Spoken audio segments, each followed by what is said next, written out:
Once you've got your vision, you know what you want, how do you stay focused and on track to successful manifestation? That's exactly what we're talking about today on the Manifesting Guide. But just before we do that, if you'd like to tame your dragons of distraction so you get the most important things done, please join us in July for a free training. Link will be in the show notes. We live in incredibly distracting times, and it's an important, essential, critical skill to be able to stay focused despite what's going on around you. This is Ariana Rollins, and you're listening to episode 65, How to Focus and Overcome Distractions for Manifesting Success. So it's a critical issue in this world of distraction.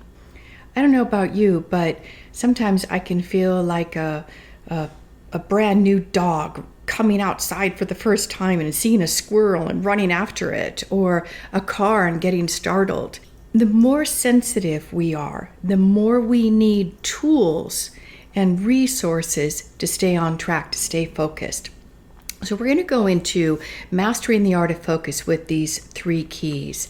And it's something that I developed for myself, as always. I'm my biggest guinea pig.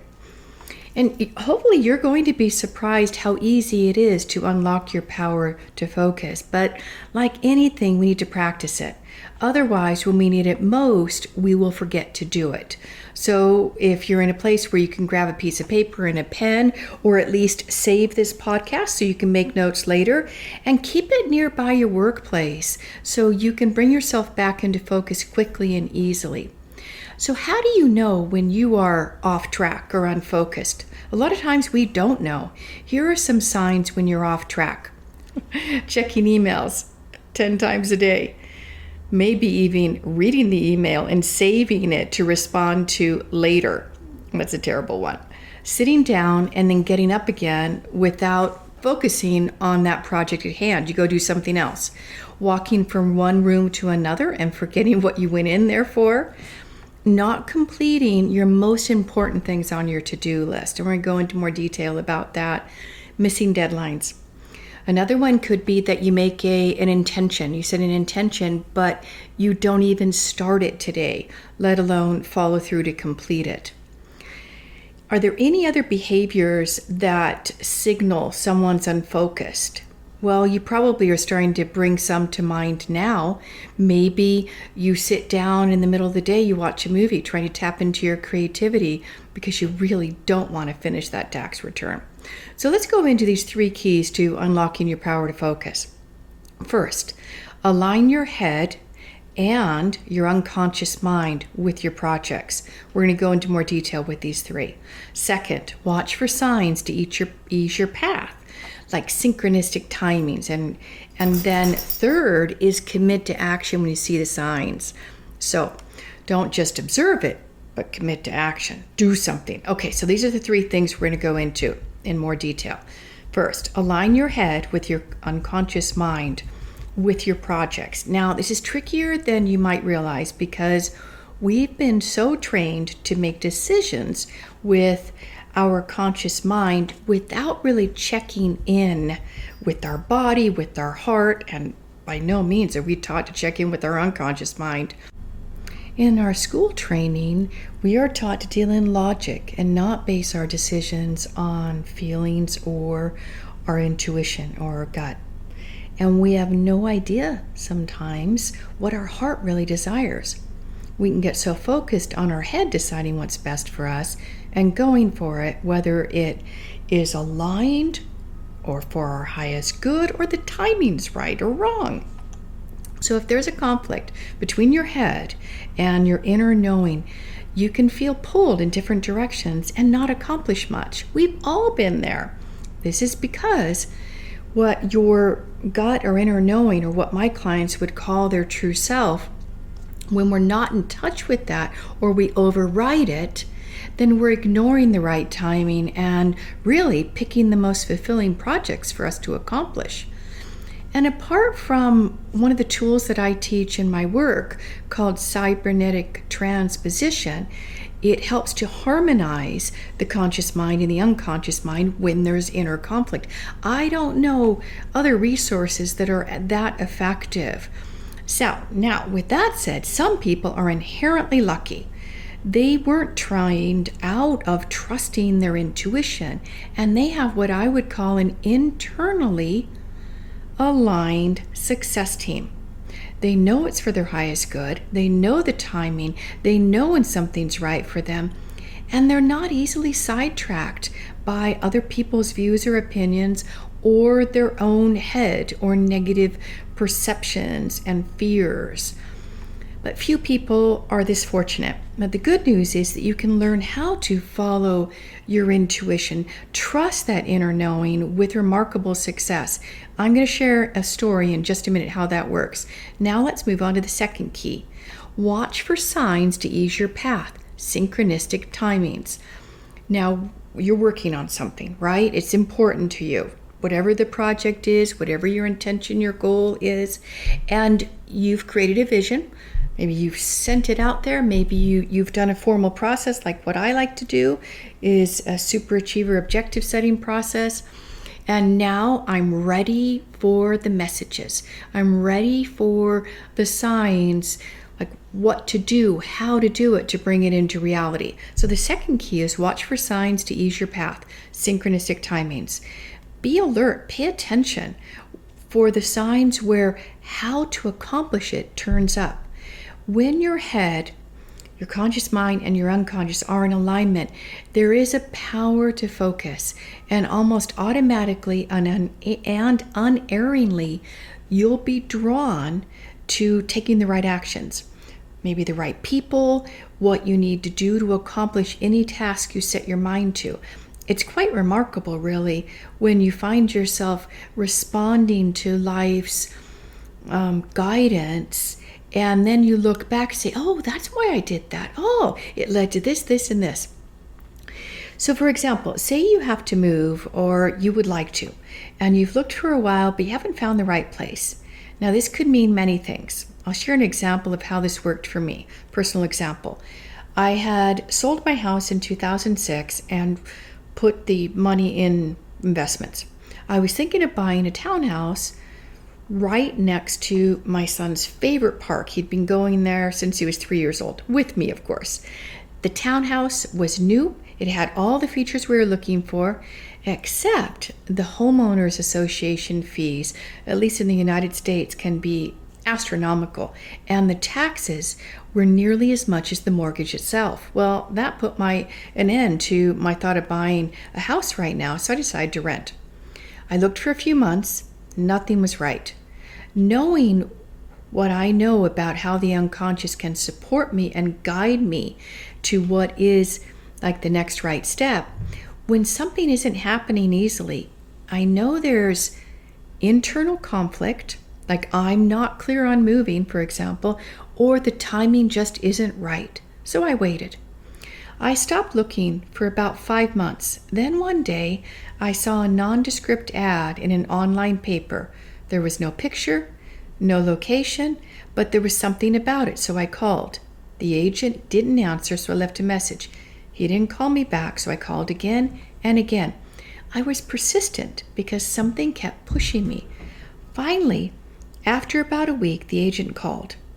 As I was driving to see it, I'm following, the navigation and turning this way and that way.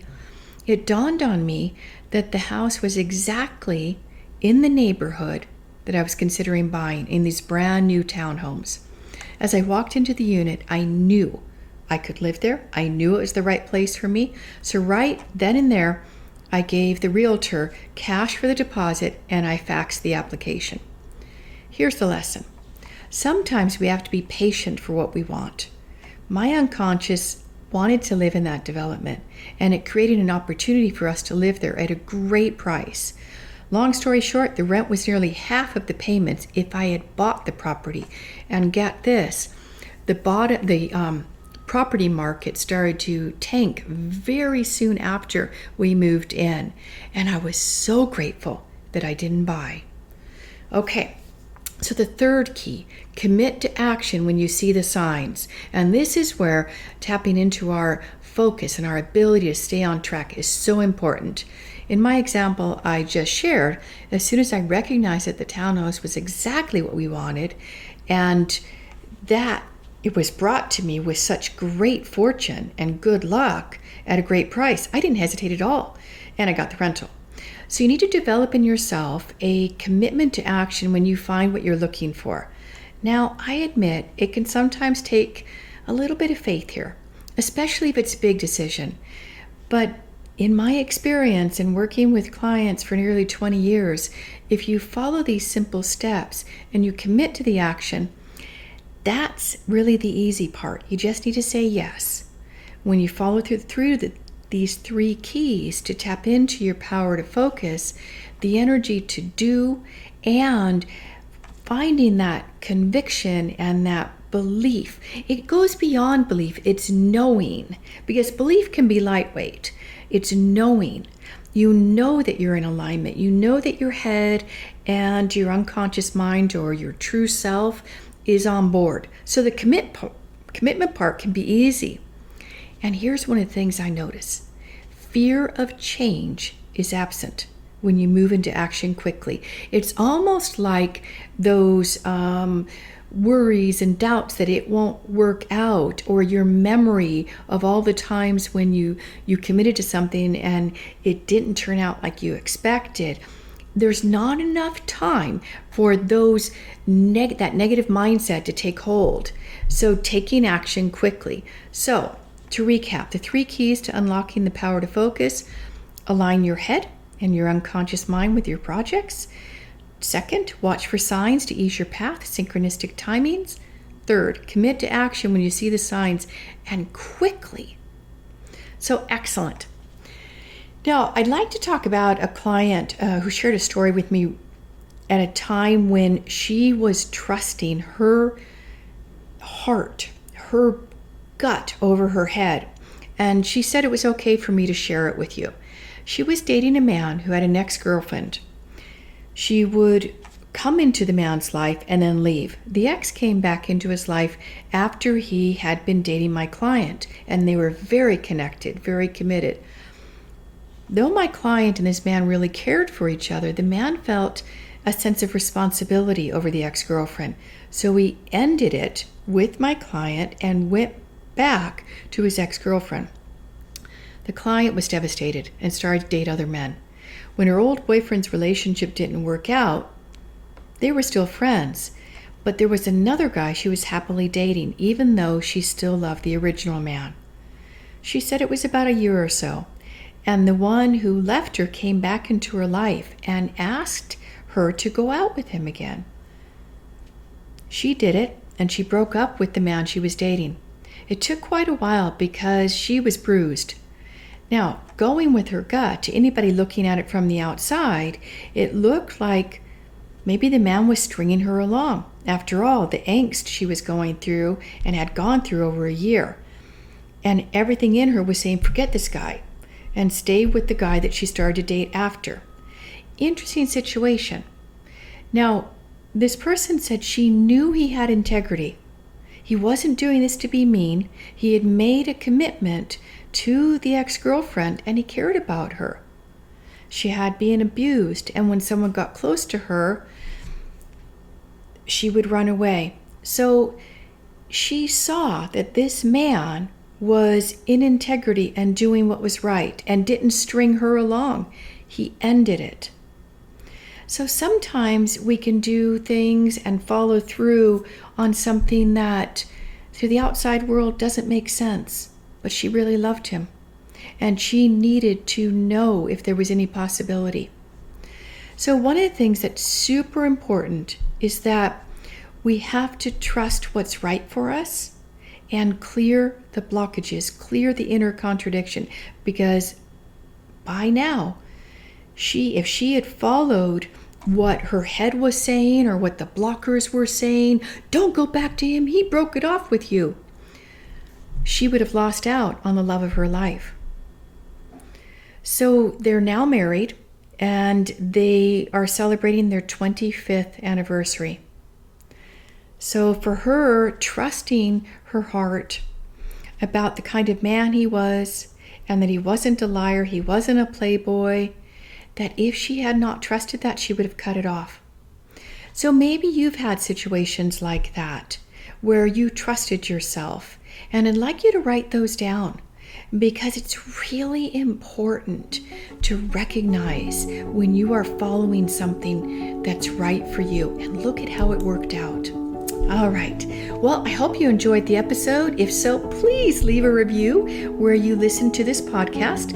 And if you'd like to tame your dragons of distraction so you get the most important things done, please join us in July for free training. The link will be in the show notes. Remember, self-confirmation frees you to succeed on your terms. So much love.